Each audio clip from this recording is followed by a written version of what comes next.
नमस्कार. आज आपण पाहणार आहोत देवासमोरील लावलेल्या दिव्याच्या वातीमध्ये फूल तयार झाले की शुभ संकेत असतो की अशुभ संकेत असतो.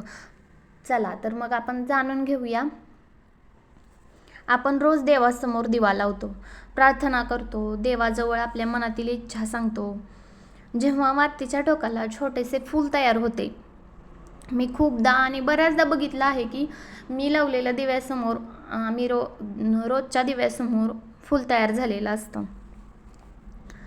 अनेक जण असे मानतात की आपल्यावर देवाची कृपा आहे, आपली प्रार्थना देव ऐकत आहेत, घरात सकारात्मक ऊर्जा वाढते असंही मानलं जातं. येणारे दिवस खूप चांगले आहेत,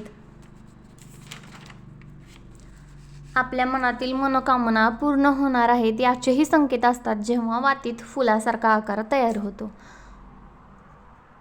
आणि हे खूप शुभ मानले जाते.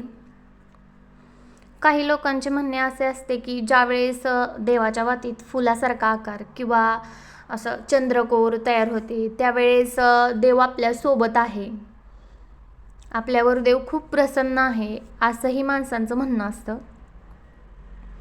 आणि खरंच ते खूप शुभ मानलं जातं.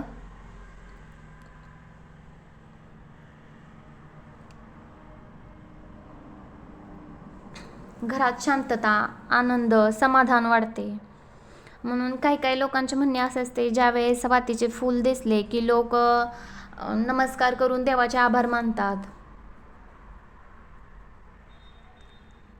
श्रद्धा ही खूप मोठी शक्ती आहे. देवावर विश्वास ठेवा, मनापासून प्रार्थना करा आणि जे काही मिळालं आहे आपल्याला ते देवाचीच कृपा आहे असे समजून स्वीकारा.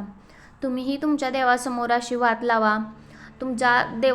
वात लावल्यानंतर तुमच्याही वातीत फूल तयार होते का मला कमेंटमध्ये नक्की सांगा. तुम्हाला माझा व्हिडिओ आवडला असेल तर लाईक करा आणि माझ्या यूट्यूब चॅनलला सबस्क्राईब करायला विसरू नका.